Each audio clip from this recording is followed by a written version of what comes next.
Who else gets excited about Nigerian weddings? I am one person that for sure. I am super excited about Nigerian weddings. I am super stoked. I love the experience. It's pretty fun and exciting. And that's why today I thought to, talk about the different things that you probably want to keep in mind when you're getting ready for your Nigerian wedding. Now, everyone knows that preparing for your wedding can be stressful. I got married sometime in December 2021 and it was pretty hell, preparing for the wedding, getting things in place, ensuring that everything was properly done and, prepared for. And yeah, through all that experience, I just felt like there were some things that I would like to share with the next, whoever is getting married next, the tips that they would like to know, things that they should keep in mind, especially for Nigerian weddings. Guys, let me just tell you this. Nigerian weddings are different from every other type of wedding. If you're preparing for a Nigerian wedding, you are doing a full-time job, literally a full-time job. I wasn't getting enough sleep while preparing. There were tons of things that were just happening all at the same time. My head was spinning. Anyway, I am here to talk to you guys about what you should keep in mind when preparing for your Nigerian wedding. So stay tuned as I go through this video.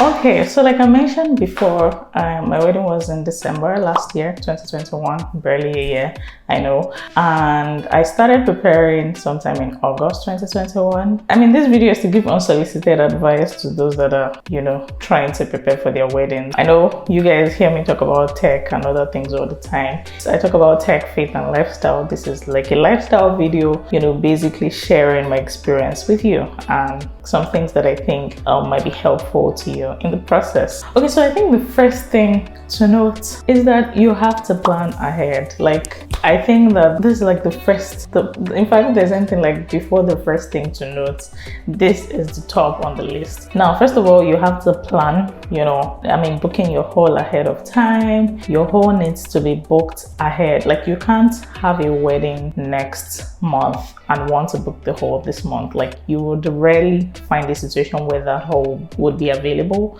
in Nigeria, especially in Lagos. Please keep in mind that I'm talking about Lagos weddings. Now, in many scenarios, this might apply to other states in the country, but so I think this would majorly apply to people that have their weddings in Lagos, although I still feel that this applies to most people that have their weddings in Nigeria in general.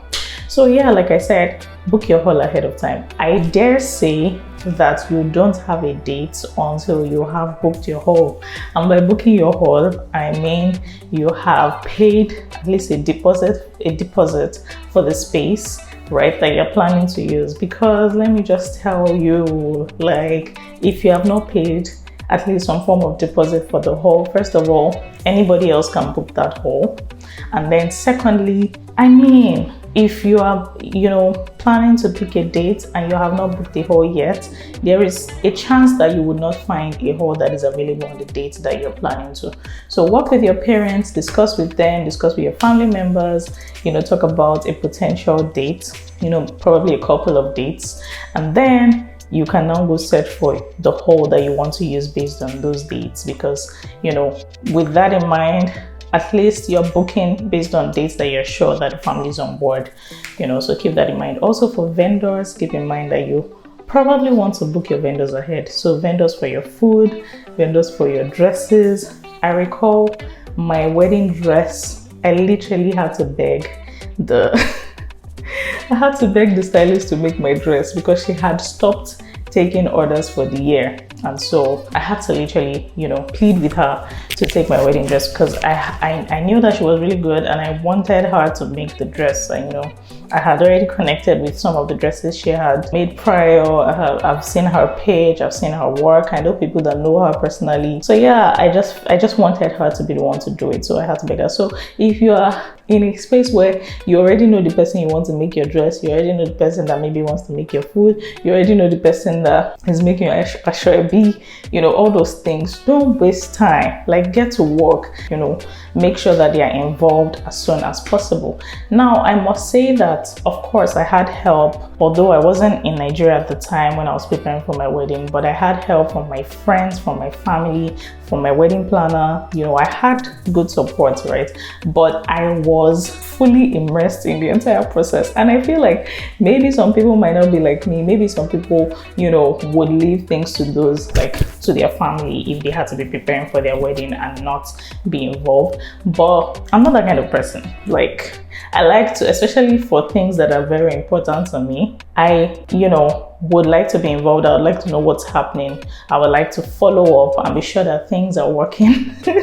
I know some might be like control freak and all, but I'm not a control freak. But I just like to see things, you know, done properly. And so that was the space I was in, right? I was constantly talking to vendors.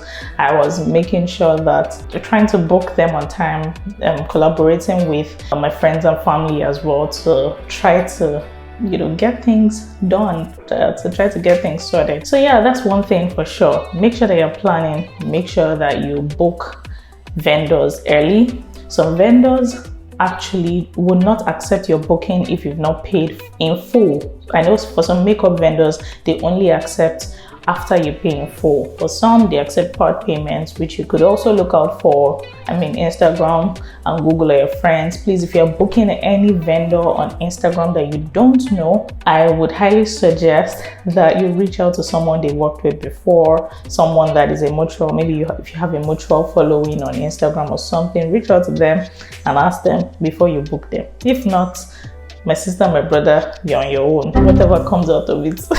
I don't know, but for sure, like I found quite a number of, you know, vendors on Instagram that I reached out to after reaching out to people that have worked with them that I knew or that was a friend of a friend, right? So yeah, keep that in mind for sure.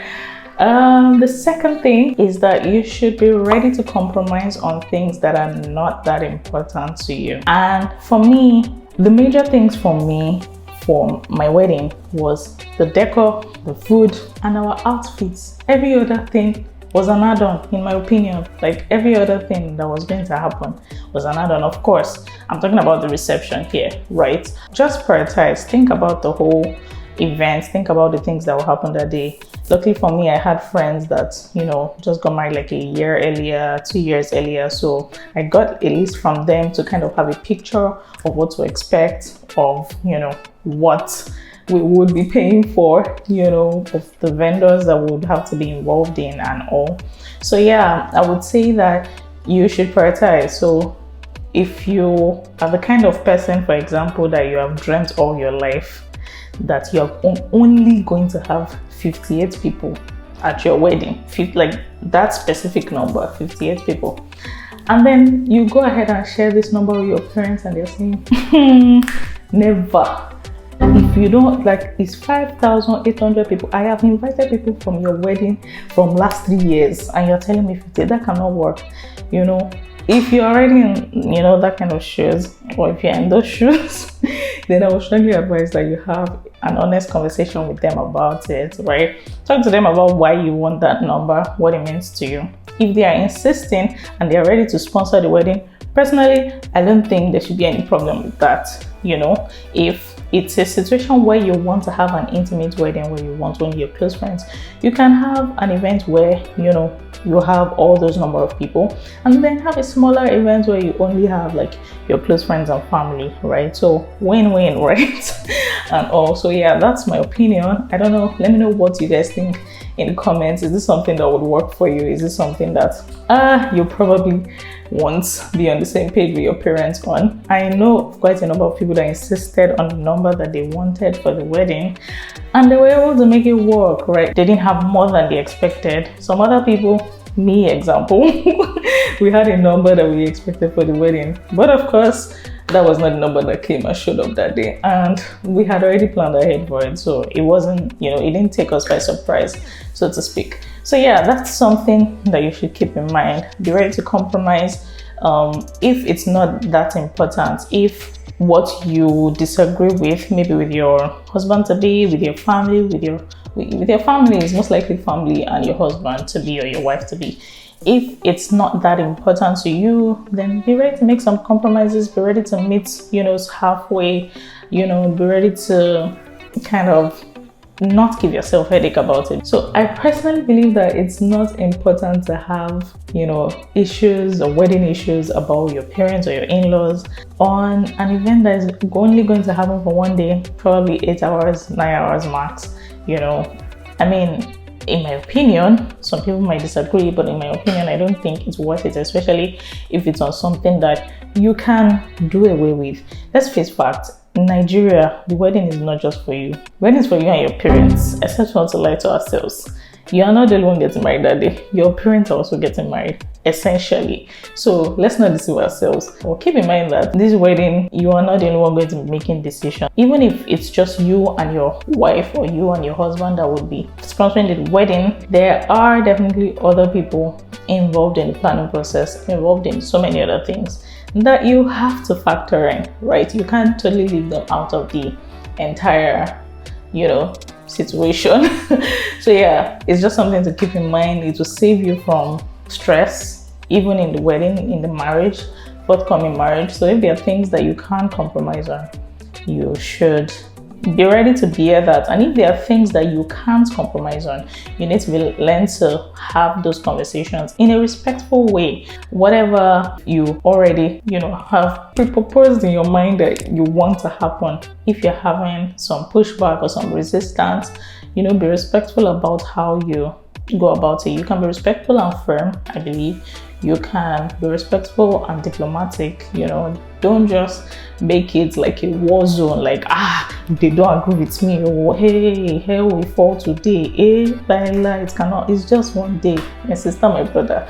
You don't need to stress yourself like that. So that is what I think about that. Another thing to bear in mind, for those that don't know this, because I believe that most Nigerians already know this, but maybe if you live in the diaspora, or you're planning to have your wedding in Nigeria, or you don't just know, even if you're in Nigeria, Nigerian weddings are not cheap. They are not cheap. Let's just get that sorted right now. I recall about a year ago, getting a hall in somewhere like Ikeja, like somewhere central, not even like a highbrow area of Lagos, but somewhere central in Lagos, cost about like a lot of halls then that would comfortably sit maybe about 500 people, which was even like half of the number of people just because of COVID. Cost about, I believe, over 1 million naira, right? And that was like about a year ago. So imagine what the price is like right now. I do not even want to imagine what that is.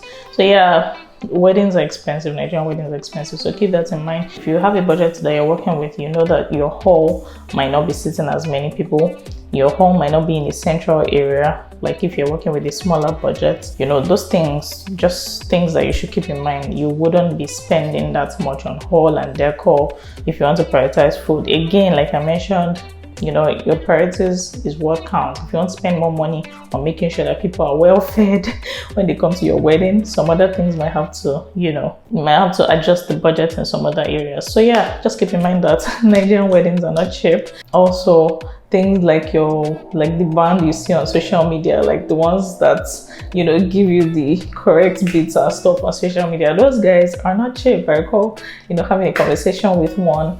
He mentioned that his lowest budget was like 1M, and I was like, what the babu? So like those are, his lowest plan for coming with his band to sing was like 1M.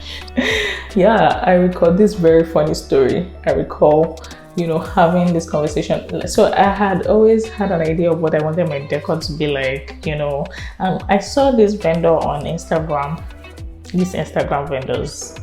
Anyway, they are doing their work. I believe they're doing their work. They have a right to charge whatever they want to.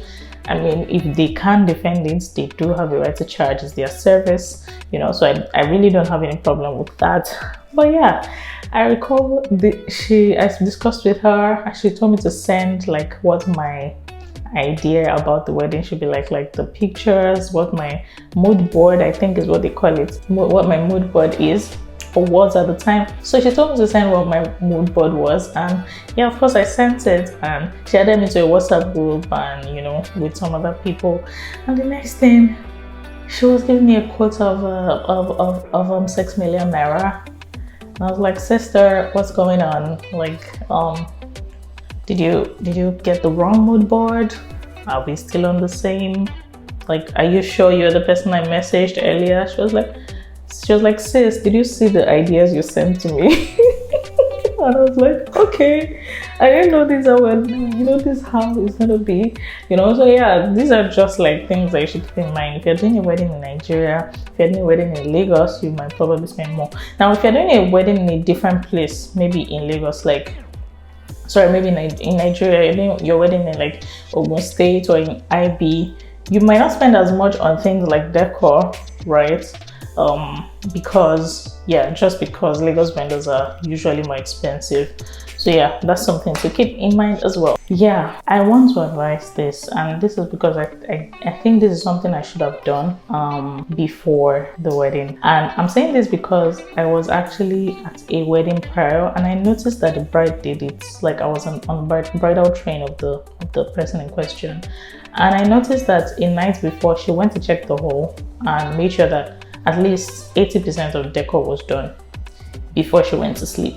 So I would advise, if you can, to make sure that at least 80% or 70 to 80% of your decor is done the day before the wedding. And the reason I say this is because a lot of the time, or in my case, I noticed that for some reason the decor didn't start on time, or it started but it got stopped, and then it started again on the day of the wedding, and that led to some delays. So if you can, I think that this would help a lot in making things like go quicker and faster. Make sure that whoever is handling the decor ensures that the decor is done at least the night before. And you could be the one to check it. Someone else that you trust could check it and maybe send pictures to you. But make sure that that is at least 70 to 80% done before your wedding date. Okay, so I have to blink my eyes as I say this, because I know some people are going to come for me, but it's okay. I'm all right. Now, I want to say this: no matter how late you are that day, for whatever reason, traffic, someone poured zobo on your white dress, whatever happens, please take your time to smile and enjoy the day. Yeah, dance well, enjoy the day with your family and friends. Like, don't be under pressure. Don't be like, hey, this person is doing this, and like let it show all over your face. On my wedding day, I was seeing some things that was like, okay, how did this get there? How did that get there? When did we discuss about this? But I made up my mind that day that I was not going to be stressed. I'm thankful, or I appreciate the effort of those that have done YouTube videos like this, talking about, how weddings are usually not this, most of the time, 90% of the time, don't turn out exactly how you plan. There are some things that will go wrong. There are so many things that would go right, and there are quite a number of things that could go wrong. So it's okay to prepare your mind that would happen, and don't beat yourself up. For the most part, it's not your fault. It's probably a lapse in communication, a lapse in, one thing or the other. But I think the important thing to note is that day is your own day. So don't give yourself headache. Don't give yourself stress. If you see anything that is out of place, just ignore and just enjoy your day. That's my advice for you, to be honest. Just ignore. I literally saw somebody taking drinks and throwing it into his truck from our drinks, and I was like, okay, why is that happening? I wasn't sure. And then I was hearing that he said that those drinks were bad, and I'm like, so drinks can be bad? Anyway, I was like, okay, it's all right. We're just going to move forward, So yeah, these are some of the things that, you might see some things that are off that day, but I want to encourage you not to dwell on that, not to dwell on that at all. Just try as much as possible to take pictures and smile, even when you're late.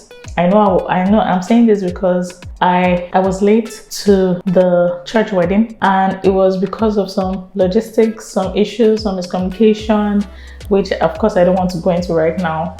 But I recall that we had an amazing photographer. Damitsi, thumbs up to you. He just kept encouraging my husband and I not to stress ourselves about the lateness and just focus on having, like, taking good pictures before, you know, going for the the joining, right? And we tried, at least I think we were able to take pictures for about like 5-10 minutes. We really didn't spend time because people were waiting for us, but those pictures were good pictures, and we tried to make sure that, you know, we had some good memories that we'll be able to look back to and be like, oh my goodness, when people were waiting for us in the call, we made sure that we took good pictures, you know. So yeah, I think that you should definitely make sure that you take pictures, like, even if you are like extremely late, please don't sacrifice pictures. And to be honest, and this is coming from a place of respect as well, I'm not saying be disrespectful of people's time. Of course, as much as possible, manage your time. For me, I was set on starting my wedding by 7, you know, doing the entire, like, traditional, completing that, and then moving on to the joining. I would have like 2 hours to dress up. I already factored that in, but I mean, things went a different direction that day, so I ended up getting to the church wedding pretty late with my husband. But yeah, like, what I'm saying is, don't now waste people's time because I must take pictures, or be respectful of people's time, but also keep in mind that if you don't take good pictures just because you are under pressure, you know, not to be late, you would not feel happy about it at the end of the day.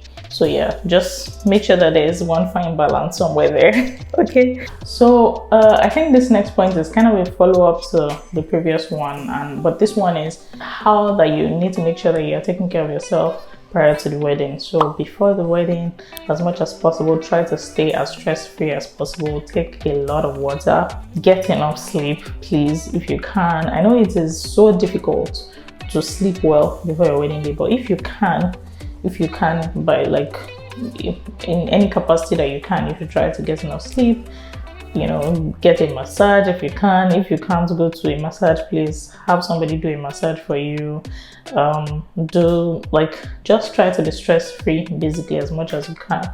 Engage in an activity, maybe go to like a play, like a games place, something that will just relieve your stress. Watch some movies, you know, distress basically is what I'm saying. Okay, so try to do a lot of that before the wedding, because it will help you. It will also help your mood on the wedding day as well. It will help your vibes. It will just all around, like, mentally you'll be pretty up there. So yeah, and yeah, hope you guys enjoyed my tips about Nigerian weddings and how, like, things that you should keep in mind while preparing for yours. I wish you an amazing wedding and an amazing marriage as well, and I hope that you enjoy this video. If you're new to this channel, please subscribe to my channel. I talk about tech, faith, and lifestyle topics. And if you're already a subscriber, thank you for watching my video again, and I will see you guys in the next video. Bye.